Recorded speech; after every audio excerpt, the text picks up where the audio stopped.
बिस्मिल्लाहिर्रहमानिर्रहीम। कुरान पाक का दूसरा पारा का सारांश। अल्लाह ने अपनी नेमत को पूरा किया और तुम्हें असली किबले से जोड़ दिया। इस किबले के महत्व को समझो और अपने आप को इससे अच्छी तरह जोड़े रखो। अल्लाह ने तुम्हें सबसे बेहतरीन उम्मत बनाया है और तुम्हें लोगों पर गवाह नियुक्त किया है। तुम सच्ची गवाही देते रहो। तुम्हें सच्चा किबला दे दिया गया है। अब किसी भी संदेह में मत पड़ो और पूरे समर्पण के साथ भलाई और नेक कार्यों की ओर बढ़ो। अल्लाह को याद रखो, वह तुम्हें याद रखेगा।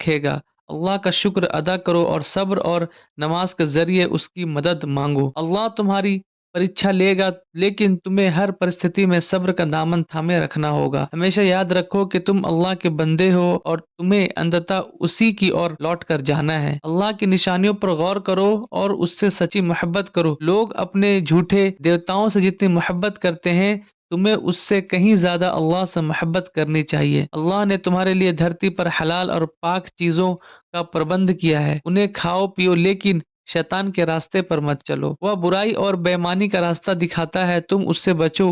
अगर तुम्हारे पूर्वजों का रास्ता कुरान के खिलाफ हो तो उसे भी छोड़ दो। अल्लाह ने तुम्हें पाक चीजें दी हैं, उन्हें खाओ और उसका शुक्र अदा करो, लेकिन हराम चीजों से दूर रहो। याद रखो, मृत जानवर, बहता हुआ खून, सूअर का मांस और अल्लाह के सिवा किसी और के नाम पर किया गया ज़बीहा हराम है। सबसे बड़ा हराम यह है कि अल्लाह की किताब को छुपाया जाए और उसकी गलत व्याख्या करके दौलत कमाई जाए। अगर तुम्हें अल्लाह के नज़दीकी और उच्च दर्जे पर पहुंचना है तो अल्लाह, आखिरत, फरिश्तों, किताबों और रसूलों पर ईमान लाओ। अपनी पसंदीदा दौलत खर्च करो। गरीबों, रिश्तेदारों, अनाथों, बेसहारा और ज़रूरतमंदों की मदद करो। गुलामों को आज़ाद कराने में हिस्सा लो। नमाज कायम करो, ज़कात दो और अपने वादों को पूरा करो। किसी भी मुसीबत में सब्र करो और सही रास्ते पर टिके रहो। कत्ल के मामले में इंसाफ करो, किसी पर ज्यादती मत करो और माफ करने का दरवाजा खुला रखो।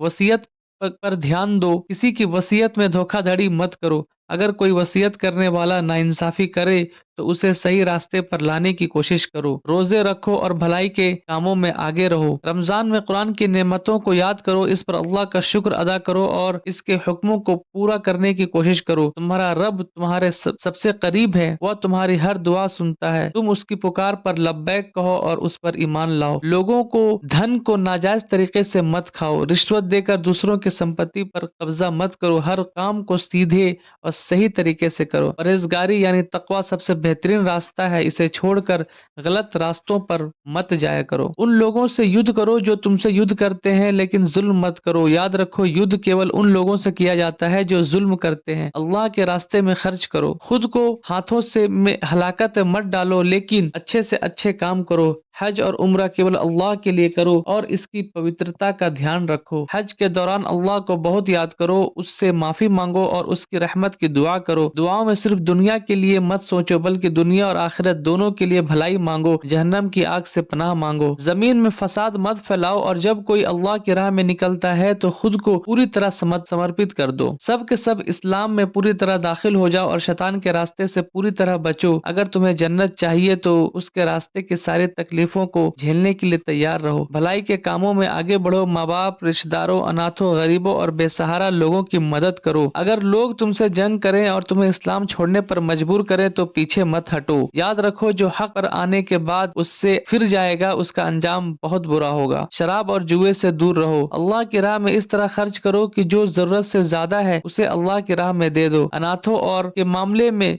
जो उनके लिए बेहतर हो वही करो और उन्हें अपनी भाई समझो। निकाह करो, लेकिन पाकदामनी के साथ, क्योंकि अल्लाह उन्हीं को पसंद करता है जो पवित्रता अपनाते हैं। अल्लाह के नाम पर ऐसी कसम मत खाओ जो तुम्हें भलाई के कामों से रोक दें। अगर कोई गलत कसम खा ली है तो उसे जल्दी से तोड़ दो और सही रास्ता अपनाओ। अपनी बीवियों से अलग होने की झूठी कस्में मत खाओ। अगर तलाक की नौबत आए तो अल्लाह के बनाए हुए नियम को का पालन करो। मर्द औरतों के साथ अच्छा व्यवहार करें। अगर तलाक हो जाए तो ज्यादती मत करो, बल्कि अच्छे तरीके से अलग हो जाओ। अगर तलाक के बाद दूसरी औरत शादी करना चाहे तो उसे मत रोको। अगर तलाक के बाद औरत दूसरी शादी करना चाहे तो उसे मत रोको। बच्चों की भलाई का ख्याल रखो। पति चाहे तलाक दे या उसकी मृत्यु हो जाए, हर हाल में इद्दत के नियमों का पालन کیا جائے۔ نماز کی حفاظت کرو اور اللہ کے سامنے پوری عاجزی کے ساتھ کھڑے ہو جاؤ۔ اگر حالات کٹھن بھی ہو تب بھی کسی طرح نماز ادا کرو۔ اس بات کی پرواہ مت کرو کہ تم گنتی میں کتنے ہو، بلکہ دیکھو تمہارے اندر صبر کتنا ہے اور اللہ سے تمہارا رشتہ کتنا مضبوط ہے۔ اللہ پاک ہم سے وہ قرآن سمجھنے کی توفیق نصیب فرمائے۔